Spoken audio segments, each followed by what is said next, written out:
good to see me, isn't it? Scooshy couch. Good luck, Cristina, once you sink into this couch. We're not leaving. You guys bye. All autographs will be at this couch. Send everybody through here. What if we just bring one of these couches to your table downstairs? Don't do no. No, we would never get out. No, it would just be. Yeah. Yeah.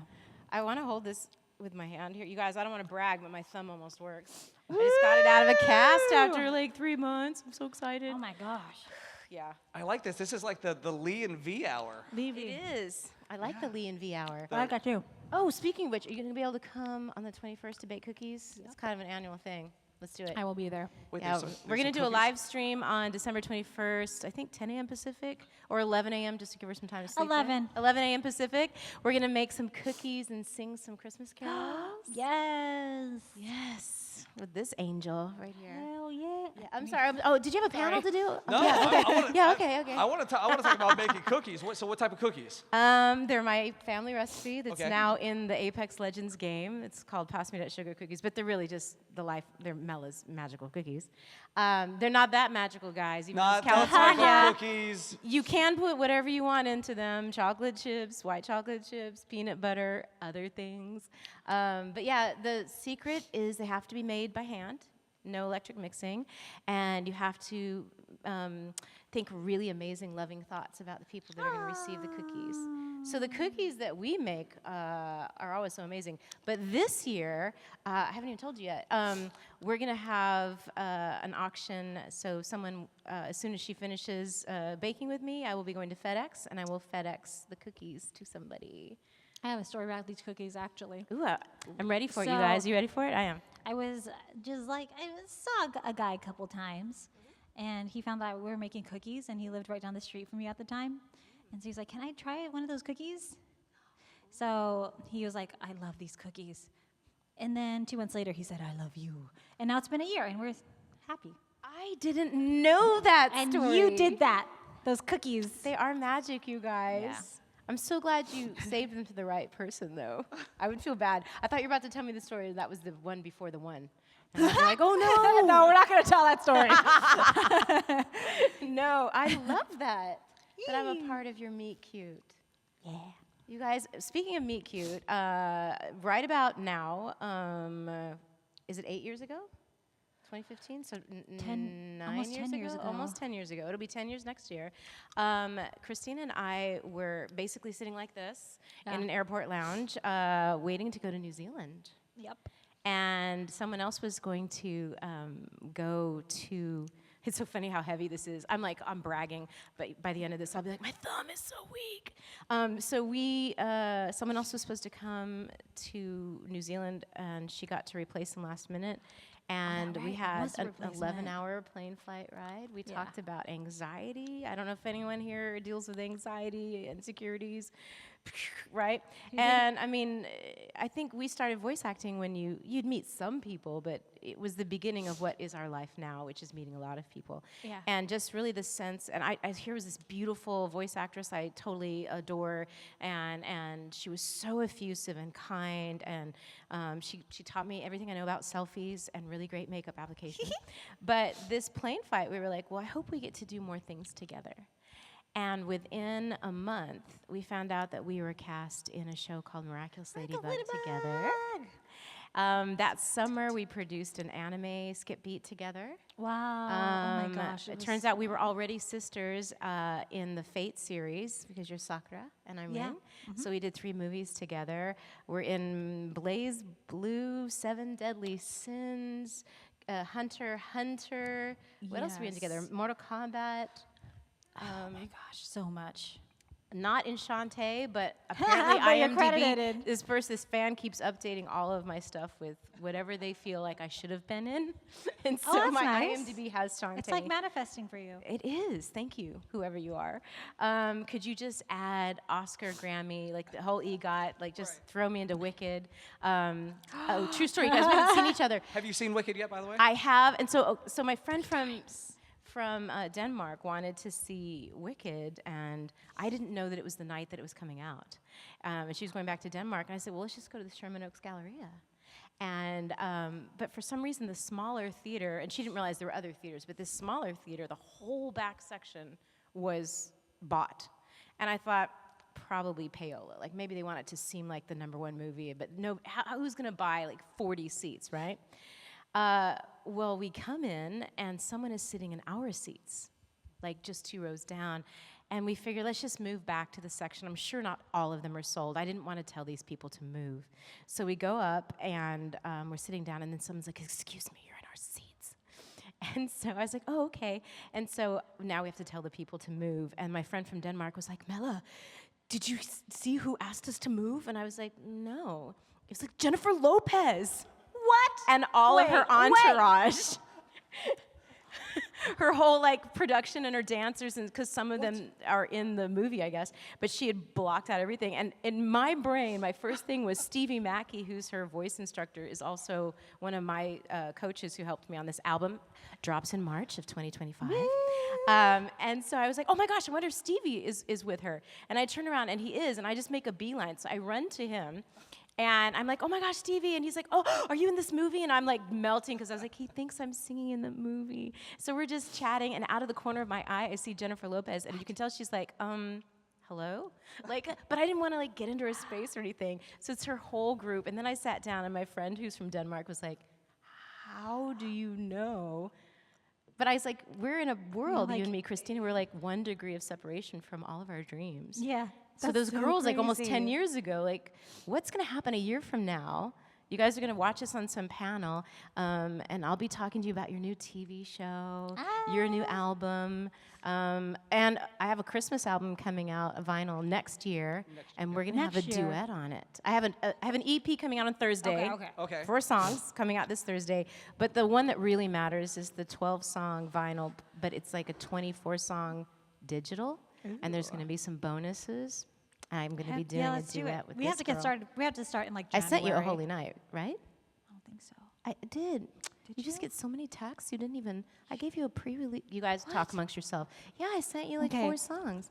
I want you to listen to "Oh Holy Night." It's pretty magical. In my defense, I'm just super popular. No. I'm sorry. That's I really was going to say, I just was diagnosed with ADD. Things are hard. I'm like, just diagnosed. yeah. Seriously, I was like, oh, that all makes so much sense. It all makes sense. Yeah. Yeah. Yeah. So this EP that's coming out Thursday. So is it original Holiday. songs? Is it traditional? 1 original, 3 traditionals. But the vinyl that comes out in March, it's called Honey Mouth, and it is synth. Analog synth pop with an orchestra. It's so gorgeous. Cristina Aguilera is incredible guitar player and music director. Michael Herring is producing, and it's just dreamy, all of the people that are in it. And it starts back from this conversation we had, me sitting next to this girl who I looked up to, who was like, Mela, you're beautiful, and she's always been really encouraging, and everyone should have a Cristina V in their life, for sure. Thank you for encouraging me to be bold. Yeah. And you're always so kind and so uplifting. And Thank you. Thank you. You too, sir. Yeah, okay. We Speaking haven't of, seen each other for like 3 months? for 3 whole months. right, it's crazy when you work on so many projects and things together, but you don't necessarily get to see everybody because you're not recording in a studio together. Right. So you use these opportunities as like mini family reunions of sort, right? We do. Like 10 years ago, we would have never done this, but now we're so comfortable with each other. We're just like, hey guys, welcome to our world. I mean, but how would I not want to spend time with this incredible human being? Like, life is short, you guys. All these things that you're thinking, maybe next year, maybe when I'm thinner, more wealthy, get better grades, like all of those things we tell ourselves, I'm just not the right person. Yeah. Oh, did it happen? It did, didn't it? ADD. That's why in we wear action. black, you guys. This is a cautionary tale. Here, sit closer to me. It was warm. I had it all warmed up with my butt. There's nothing on you. It's a very absorbent leather couch. Like all that water, and yeah, I thought about that. This was in the crease, and I was worried that it might be open, but it isn't. Are you thirsty? Because here's one that hasn't been open. It's okay. I have an open one. I don't. Technically, it's open now. It's open. Okay. I'm sorry. That was a really lovely story, and then I just hecked it. No, this is what it's like to have great friends like Cristina V. I was like, wait. You can't be depressed. She was there for my birthday, right after I fell, before I found out I had to have all this surgery. So we were at Soho House just cheering to our incredible year. And she was like, I can't believe you're here, and you're in so much pain. And I was like, again, Georgia Leahy from Helluva Boss, anybody? Yeah. So Georgia Leahy and Cristina V and Mela Lee did our Soho House like holiday thing. I don't know if this is a great position for pictures. It's probably the absolute worst. Georgia Leahy, she's incredible. She's also a singer. Yeah. Did you see who she got to play I did. Cannibal Ken in her music It was video? a little, it was very meta. Army Hammer. She got Army Hammer to play somebody named Cannibal Ken. I think that checks out. Georgie and I was like, how? And I've known Georgie longer than I've known you. Yeah. Oh, yeah. Wait. Everyone's like, Yeah. I've known Georgie. I'm like, I just met her. No, And she's amazing. And now she moved away. Ugh, I know, right? And every time last year I was in London the same time she was in London. But she's in London now, and I'm here with you in Columbus, Ohio. Guys, So it's cold. it I just is- wanted to let you know. It is cold. Yes. London, it wasn't cold. I had a bunch of coats. I didn't use them. I wish I had all of that here now. Yeah. Speaking of music, Cristina, what, 3 weeks ago-ish? Yes! You just dropped new music as well? I did? Did you? Yes, You did. I did. What was it? It was My Days. My Days! Yes. Okay, yeah. There's a music video coming, and I also did a Pink Pony Club with another amazing So creator named good. Morgan Clay. Who is also is Morgan in Helluva? Yeah? Or Morgan has is been? not. No. Morgan. What else is Morgan in? Morgan is. Did you guys hear that epic "Please, Please, Please" cover? The please, please, please. Anybody is familiar? No.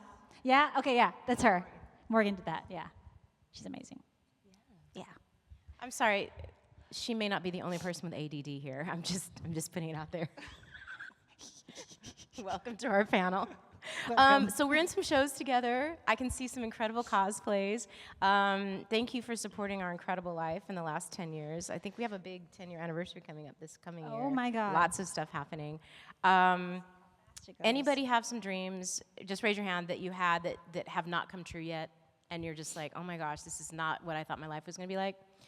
Well, I just want to let you know that I'm the patron saint of second chances and late bloomers, and that's literally the description of my life before I started doing voice acting full-time. And I was ahead in school. I had skipped a few grades. I had all of the potential in the world, but 15 years ago, I was scrubbing toilets of the stars and parking cars for some place called Valley of the Dolls. It's very, very clever. And occasionally I got to do anime dubbing. And I was trying to save up money to go to law school. And then I never went to law school. So you too could be a loser like me.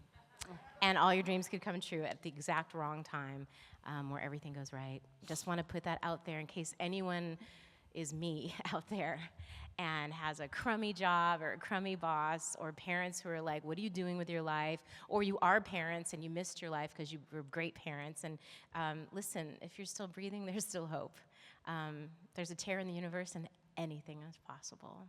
And so next time I see you, either in Columbus or on a Zoom call or something, you guys can tell me, oh my gosh, I thought you were just blowing smoke, being really like inspirational.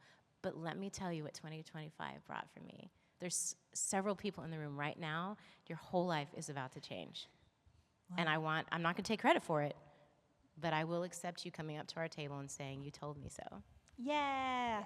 So see you here next year, same time, same couch. Same couch. Same couch. Hopefully a little bit drier. Hopefully a little bit drier. So by the way, again, we do have a microphone. If you want to, if for some reason you actually do have Ladybug questions, feel free to line up. While folks are, like if for some reason, any reason. But I want to talk something real quick. You Yes. mentioned, this Christmas tradition of making cookies. I want to talk to you. Do you have any other holiday traditions that you grew up with? Ooh. Definitely didn't grow up with any holiday traditions except like, I don't know, Christmases that were kind of like out of a Lemony Snicket episode or something. Again, just letting you know, I was the Harry Potter. My birthday's July 31st. Like, that was my life. And I think it's a fair indication that there's magic in your life just waiting to happen. So yeah, now is when all of the good Christmases happen. Yay. What about you? Are there any Mexicans here? Oh my gosh. What? Okay. She's Mexican. Mexican.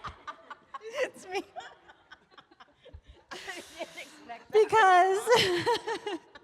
Because there's a tradition called doing like the posadas, which is really nice. So it's like the community comes together and you hold candles and you sing songs and you eat food and you go like house to house.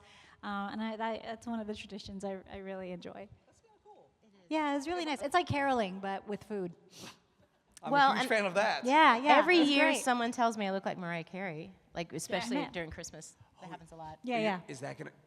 Are you gonna drop the Mariah Carey song on your album? No, there's one Mariah Carey. Yeah, but there is a think- running joke. well, I Like think you we're should- never in the same room together. I think maybe you should think about putting that on the album. I can't believe I'm the only Mexican here. People are still laughing. I went to school in El Paso. Hello, what's your name? Hi there. This is not how my voice usually sounds, but I'm Ellen, Cat Noir. Yay! And so Bryce has answered before saying that a lot of the cat puns he tells, voice of Cat Noir, is improv. They let him just go at it. Are there any times that you improv on the script? Oh man, I don't. Do I? Not like that. No. I will say. There's not an opportunity so much. Yeah, because I feel like Yeah. like Cat Noir it's very much like the straight man and like the funny guy, and Cat Noir gets to be the funny guy a lot. I will say, help me out. That was my pun. That was my pun. I sent it to him on a post-it at a con. I'm like, I just thought of this. But yeah, the only time we kind of change the script is like, oh, there are too many words. Can I say this instead? That kind of stuff. Yeah. Will you and Bryce ever be at a con together? Oh, they used to be a lot. huh? Yeah, they're like separating us. And for me in the movie, when we sang the You Are Ladybug, I was just improvising like, obviously not, nope, all of these things just to fill in space to keep my voice ready for the next line. And then they kept it not only in our film, but I didn't know because English was the first dub. And so all of the other languages copied basically all of us. Yeah. All right. Thank you. Thank you. And I'm sorry your voice isn't always like that. It's like it's cool. a great voice. Yeah. Hello. My name is Davion. Hi, Davion. Hi, Davion. Good to see ya. Good to see you too. I was gonna ask, what characters, out of all the characters that you have, resonate with you as a person, and how do you relate to them? Ooh. It's a great question. Oh, there's so many though. Which one made me cry recently? Oh. Do you guys know Zenless Zen Zero? Hoshimi Miyabi. She's a new character. I think she's coming out, like they just started her drip marketing, but there's some parts in her backstory that really like hit really hard for me that are really wonderful. I think I take a little bit from each of my characters, honestly. How about you? I put a little bit of myself into every character. I mean, I don't know what else to do because that's what's inside of me. Lifeline, I'm definitely that person for my team. I'm the person who could be on Let's Make a Deal. Like you open up your purse and I've got like sutures and like butterfly tape and emergency supplies. I think I really relate to Rin. I was a latchkey kid. So I met my biological father like a few months after you and I had that fateful trip. But I spent a lot of time playing characters up until then who were looking for their father, ironically. Their father was dead, they didn't know who they were, so Yuki Cross in Vampire Night, Rin Tohsaka, the Rosen Maiden series. So I think those all really hit home. But I had just been cast in a show called Miraculous Ladybug, and when I met my biological father, the first thing he said to me, unbeknownst to him, he just said, "Hello, Ladybug." And that's his nickname for me. Yeah. It's so cute. Yeah, so Ladybug, Miraculous Ladybug, I mean, that definitely resonates. I got great friends and a great fans out of it. Yeah. And I believe I think both of us are a little Marinette in that. Yeah, for you know, sure. the awkward, like, so much potential, and nerves, and just growing up together. It's been really wonderful. What a great question. Thank you, Damon. Thank you. Thank you. Hello. Hi, I'm Aaron. I've met Cristina before in the past years. I don't know if you can answer this, but I do have a question for both of you. Yes. My dream is to be an author, and I want to create a story like Miraculous or like Lord of the Rings or any of those good stories out there. I want to be remembered, but I don't know how to start. Ooh. Well, first of all, you guys, flash back to when I just said, like, a year from now, somebody's going to go, my whole life changed. I bet you're the first one. Yeah. A lot of people want to be voice actors, and they'll ask me, like, what should I do? And most of them will say, I can make a lot of voices, and they try to sound like someone else. And I will tell them, you have to find your signature, because without your signature, we can't cash the check. And so we sometimes have gotten so used to escaping in other people's stories that when we want to become an author, we're still in that habit. But your epic story, all of the people in your life, the people that have loved you the most, hated you the most, hurt you the most, inspired you the most, those are all so real and intrinsic to you, and no one on the planet has that experience that you have. And you need to pour that into your characters and your story. So if it doesn't excite you and like light you on fire, it's not your story, right? So I want to give you permission right now to know that God doesn't put anything in your heart that's not supposed to be there, right? When you have a dream that's like driving you. So your story is meant to be told because it's going to give permission to millions of people to embrace their own. And so I want you to be comfortable with your heartache, all the bad decisions you made, you know, that were just prepayments for success in the future. And I want you to write from your bad decisions, your good decisions. So don't censor yourself. The best part about being an actor and an author is that it's permission to say that it's all part of who you are, and it's all important, and it's all, it's an extreme sport life, right? We love watching people on a tightrope, like it takes our breath away because we don't know if they're going to make it. So don't be safe in your storytelling. I want you to be angry about the things that make you angry. I want you to be in love with the things that you really love. All the quirks, you get to celebrate them for pages. And in life, we have to be short. We have to give quick answers, hurry up, move on. But in your book, every character, every heartbreak, every dream gets as many words and as many pages as you want to give them. Right? Right. Okay, and so I want you just, even if it's for the garbage can, start writing 15 minutes a day in the morning about your life. And it could be you wake up and it's about today, but it could be, I was 8 years old and I thought Lee loved me. He was the tallest boy in class, and I was a little bit taller than him, and I thought for sure he'd fall in love with me because why wouldn't he? So we had a race that day, and I figured I would beat him. I would run so fast, and he would be in second place, and he would know that I should be in first, and well, we all know how that story ended, but it's true, right? Mm-hmm. And it's funny, or, I mean, it could have been, sorry, I'm not the author. So you're going to write about things that happened when you're 8, when you're 12. What about things that you dream are going to happen? Write as if they've already happened. Every morning for 15 minutes. And the characters and the stories that are supposed to come out, they're going to come out. Because that's inspiration. That's all of your ancients, angels, ancients, and others speaking through you to the rest of us. Do you promise me that you're going to just say, I am an author and I'm writing a book? Yes. You are. Yeah. 100%. Guys, like, Make a totally cheer her pledge on. today. This is an award-winning author. Woo! Thank you. Hello. Hi, my name is Cynthia, Hello. and I wanted to ask what your favorite episode, out of all of the Miraculous episodes, was your favorite to film. Oh, yeah. That's a good I want to know question. the answer. I want to know the answer to that. Man, there's a soft spot in my heart for the Christmas special. I love the Christmas special. Cat Blanc was amazing. and I think it was called Ephemeral. Was that the one where they lost the memories? No, it wasn't it. The memory loss one was Wishmaker, I think. Was it Wishmaker? Okay. Maybe? What is it? I don't remember. Oh, are you thinking of the one? Are you thinking of the one with the Akuma person who had the who erased memories? I think so. Like they woke up and they're like, "Oh, I think we're superheroes. I think we love each other." yeah. That one was really fun. And anytime I get to do something like where Cat Noir is the one who has to save me, that's always my favorite. Yeah. I love about that you? She's like just dink. That looks like it reminds you of like, you know. Linda?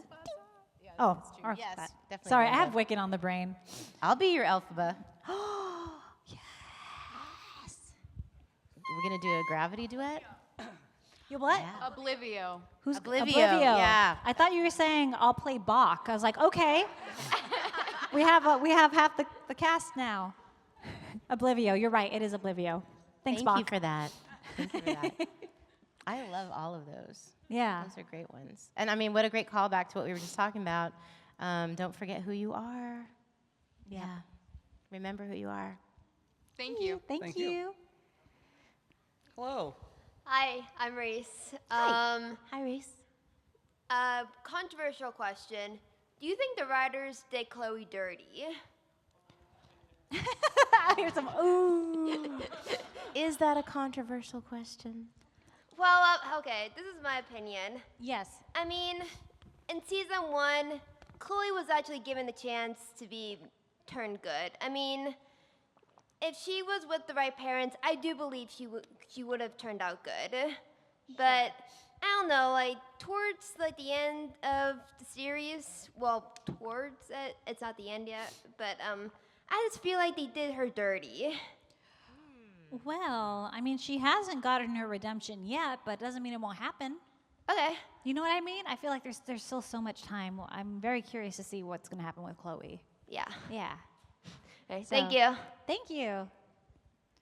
Hello. Hello. Hi, my name is Mary. First of all, I really liked your song in the movie, Mela.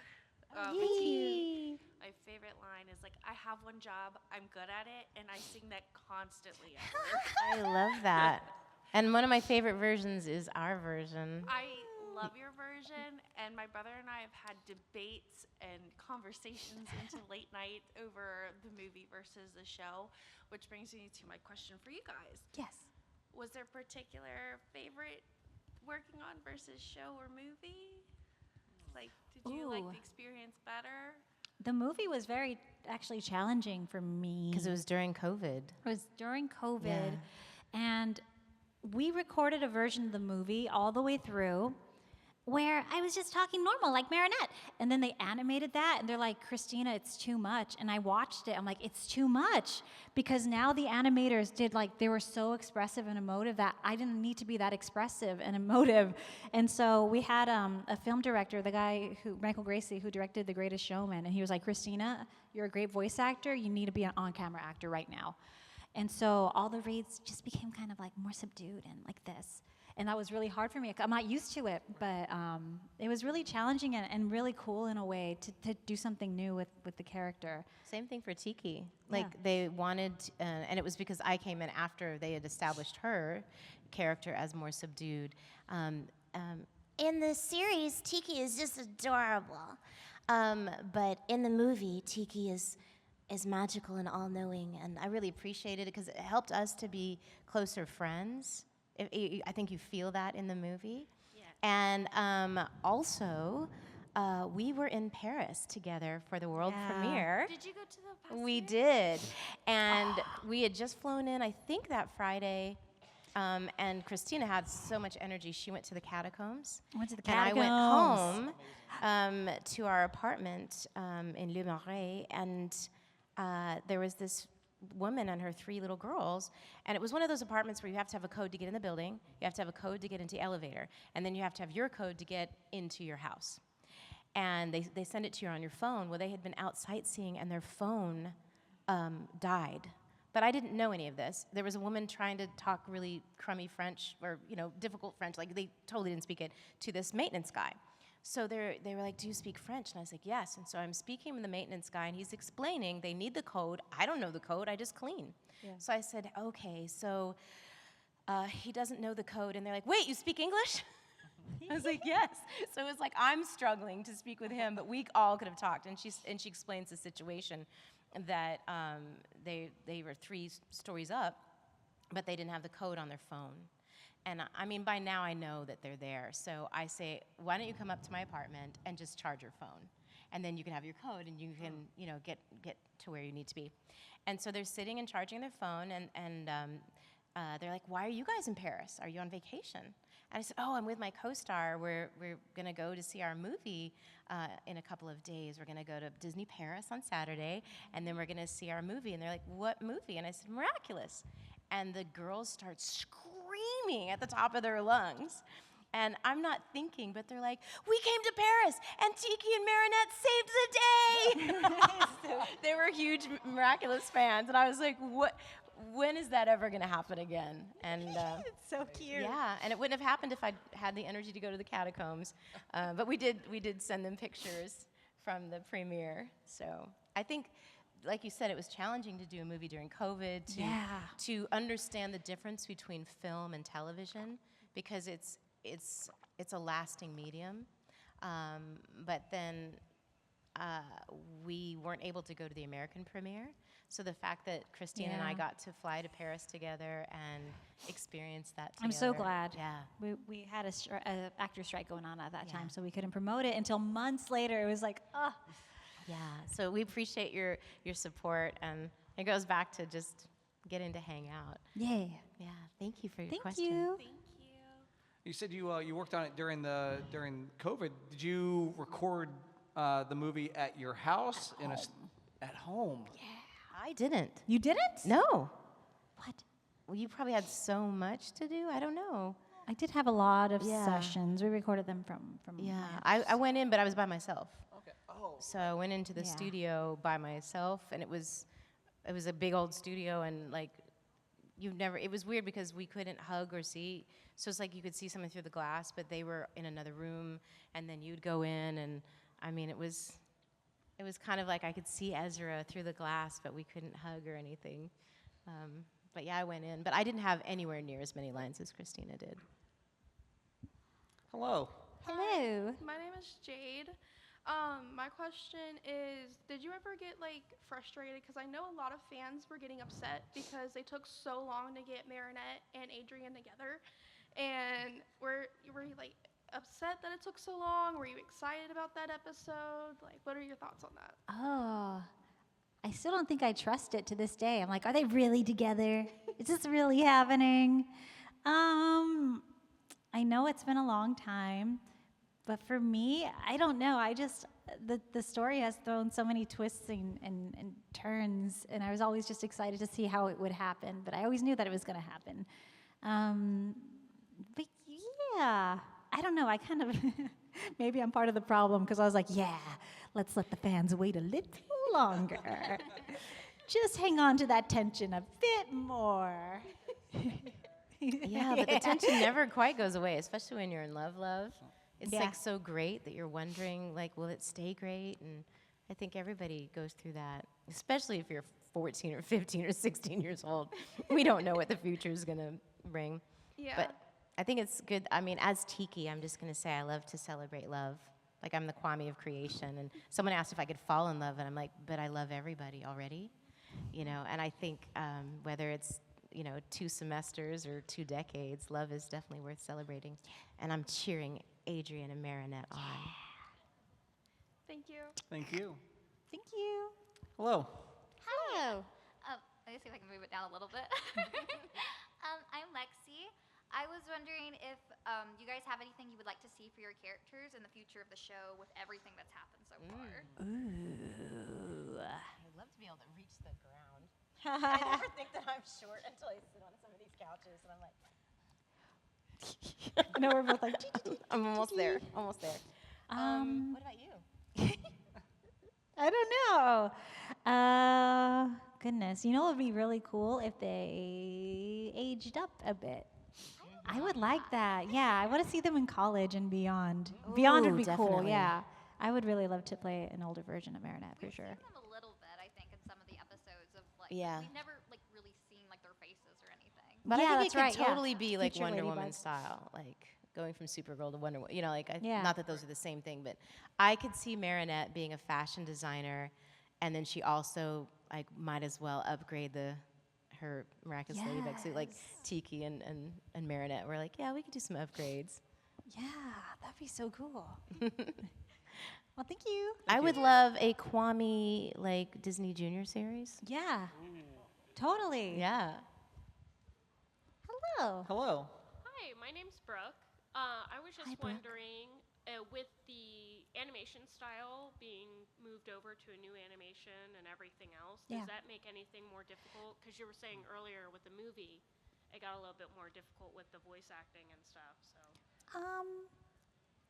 It seemed pretty seamless to me, honestly, and even the new animation, I got used to it like by the end of the first session. I was like, this is how it is now, and I really like it. I think it looks great. Just wait till you see it like in motion. Right. I think Yeah. it looks great too. It looks really good. And I think even with the new animation engine that they're using, we're keeping some of that sensibility from the movie. So I think even though that it's just the animation that's changed, it doesn't make it more difficult as a voice actor. But I can see, I'm listening to, because she'll have recorded and then I'm doing the scenes with you. I can hear a slightly more grounded version of Marinette for season 6, and I think it's representative of the relationships. I feel like everything's more grounded, and I don't think that we did it because of the animation, but I think being in the movie and that experience has sort of given us a depth of character that only comes from 5 or 6 seasons of a show. that's exciting. Thank you. Thank you. Thank you. Hello again. Hi. Hi. So I got a second question. I want to be a voice actor. So how do you guys like make your voices sound different with so many different characters? You know, people, I see this a lot. Sometimes people comment like, Christina's voice always sounds the same. But it's not my job to sound like somebody different, you know? It's my job to play the characters. Don't focus so much on making your voice sound different. It's really just all in the acting. And then those voices will, you'll learn how to tweak your voice. Like, this is a little boy. This is a younger version of this character. But by far, the most important thing is, like, voices are like snowflakes. They're all a little bit different. They all have like their unique print, and it's very important. Like, that's where the gold is at. That's the magic, is your own unique voice print. So you got to learn that and become confident and comfortable with your own voice, and the rest is the acting for sure. Okay. Thank you. Thank you so much. All right, looks like we have our last question here. All right, we got last two questions. Hello. Okay, I'm Ethan. My question was, we're working on the Fate series. How did you feel going for each thing, from like Zero to Blade Works to Heaven's Feel? Like, how did you feel about each of your characters' progressions in each arc? That's a great question, Ethan. Yeah. So actually, the reason I'm Sakura is because I got fired for being another character. I didn't Seriously, know that. yeah. They cast me. I didn't audition. It was a woman. Were you in me? Fate Zero. No, Okay. no. She was only in Fate Zero. So she had like really like blunt black hair. Do you guys know what I'm talking about? Do you know what I'm talking about? Maya. It might have been Maya. So they brought me in, and they're like, she looks just like you, so we cast you as her. She starts talking, and she was like this. And I didn't have that lower voice. I was in my early 20s or something. And I was like trying my best, but I couldn't reach it. They're like, so sorry, Cristina, we made a mistake. You never want to hear that as an actor, you know? That they're like, but we have this incidental for you. And it was this little girl. They're like, this is Sakura. She's really young here. And that one went great, because that's more in my wheelhouse. So I did Sakura. The other girl died, and Sakura got 3 movies, so... See you later, Maya. Sorry, Maya. And for me, it was one of my first leading roles, like 2007 or something, like a million years ago for Rin. And so I was excited to be, in the show. And Christy Reed was the original director, and Christy. she's a huge director now for Disney, but she was super kind and helped me go through. And then Fate Zero, I was playing younger, but Unlimited Blade Works in 2016. I was at Anime Expo, sitting next to someone I didn't know at the time, who looked kind of like he was like this kind of. His name was KG Tang, so you know what he looks like. But he was next to me with his girlfriend, and we were watching Unlimited Blade Works on a big movie screen. And to go from 2007, 2008, where it's very niche and you only see it on VHS and, you know, at home, to seeing a property that's now a feature film looking, like it was just gorgeous. And the music and Brave Shine, the singer was up there. We were like gobsmacked, and then neither of us knew each other. KG was next to me, and I was like, "Oh my gosh, was that incredible?" He goes, "It was." He goes, "I can't believe I'm in this," and I was like, "Me too. What?" And that's how we met. That's how Archer and Reen met. So I think it's been really wonderful to see the art grow in the Fate series, and to see the fan base grow. And because I think, 10, 15 years ago, anime was very niche, but there's a very specific type of community. It's so inclusive. Everyone gets to express themselves, in such a great way, and it's safe space. And I'm so excited to see where it goes now that we've, when you've got billion-dollar demon slayers and the things that you loved 10 years ago have become medicine for millions. And so I love to see that it's not just us going, oh my gosh, I have this little tape. Now we get to share this art form with the world. Thank you, Ethan. Thank you. Thank you. So, one real quick question. I'm Davion again, and I also want to I have these goals about like voice acting, track star. I also want to be an author. I have all these goals. And I'm trying to start, but it's not going well. And there's been a lot of other factors. So how do you balance your dreams with your mental health? And when the going gets tough, how do you still find the resolve to move on? Davian, I just want to say thank you for this question, because it's going to be for everybody, and for being brave enough to ask that question. Because we're in a time now where you don't have to just be a track star or a voice actor or an author. Like, the expectation is for you to be all of the things that you're meant to be, but not all at the same time. And a lot of us during the pandemic realized that, if you don't have your mental health, like when you're at the end of the world, like some things just can't happen, no matter how intelligent or beautiful, smart, funny, all the things that we aspire to be. Without our mental health, we can't function. Did you want to address that? Yeah. I feel like this lady was like a magical fairy, because I was in college and I was at a Coffee Bean, and a woman asked for a ride back to around the campus, and I was like, okay. And then she asked what I did, and I told her I'm an actor, and she was like, don't stop. Do not stop. Never stop for one moment, no matter how hard life is, no matter what's going on in your life, do not stop working toward that dream. She's like, because I did. And she told me, you just stop, and then years pass, and then it's too late. I don't want to scare anybody. That's what she told me.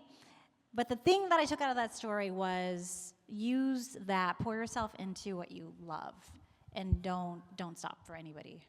And I still think about that today. Like, her voice is in my head. I'm like, okay, I won't stop. And it's so powerful. I had a professor in college, and he told me, he's been fired since, but he was like, he was super racist, and he was like, he kept casting me as the servant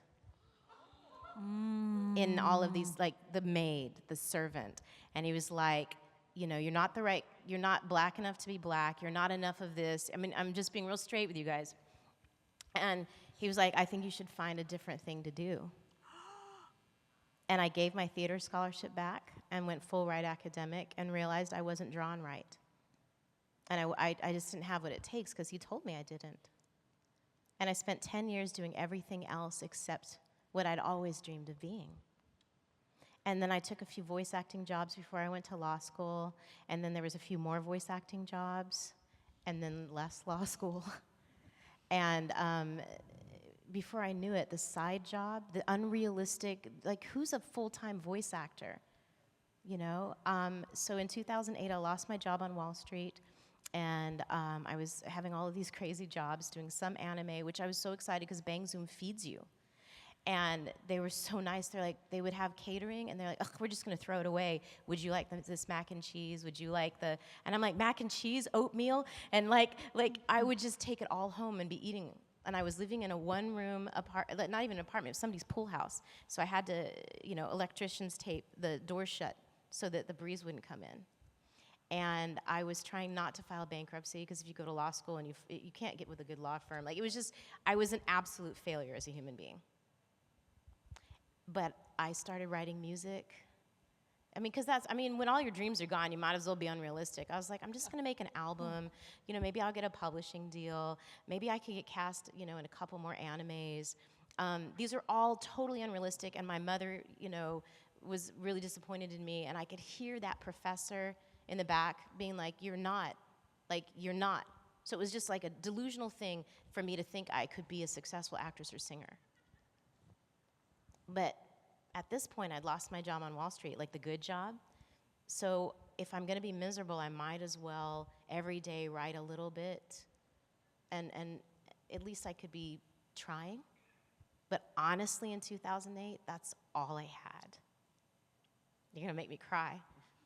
I thought I could just at least try, because why bother with life if I couldn't at least try? So every day I would be just a little bit delusional, thinking, but what if I got discovered? What if somebody heard the song, right? And they did. And I know 15 years sounds like a long time, but I'm knee-deep in my dreams. I have better friends than I ever dreamed of. I was that kid who didn't have the good shoes. I was never the pretty girl. None of that. I'm the most unlikely person to be sitting on this couch. And if me, why not you? Period. We can plan and we can do everything right, and you could wake up one day and your friend dies of cancer. Like, we think we have it all down. But this is it, guys. Why not you? 1% a day, write for 15 minutes. Just tell yourself, what if you have, nothing's going right, but the only thing that you did right today was to tell yourself, Melanie told me that I'm gonna be successful, so I am. I don't know how. You don't need to know how. The universe is incredible at math. You don't have to be good at the math, people. You don't have to know. You are the X factor, the coefficient for this incredible, unlikely dream, but it just needs you. And I think we spend so much time every day being like, oh, how does the math work? You know, how is it gonna work? How am I gonna pay my rent? Let alone become a voice actor, a track star, an author, a wife, a mother, a friend, a husband, you know, not lonely. Take it one breath at a time if you have to. Davian, thank you for asking that question, because I know everybody in here needs to know that answer, guys. One breath at a time if you have to. Be unrealistic with your goals. Again, there's a tear in the universe and everything's possible, and it's not gonna be possible the way it was possible. Yeah. So some people that are like, well, I tried, I didn't make it, you'll never make it. Well, they were lucky enough to do all the mistakes that you don't have to make. So know that how you make your life work is gonna be new and different and special and spectacular. And then you get to be up here someday talking to someone saying, it was so unlikely, but let me tell you the best story ever. Thank you, Dave. Can you put your finger like this? I need to hold your finger. There. Then we're gonna end the panel like this. Does nobody get this reference? Okay, thank you. That is our time. Please give it up for Mela and Cristina. You guys want to take a selfie? Before we go, we're going to take a little group, a little stage selfie here. So if you guys want to gather up, stand up where you are. Stand up where you are.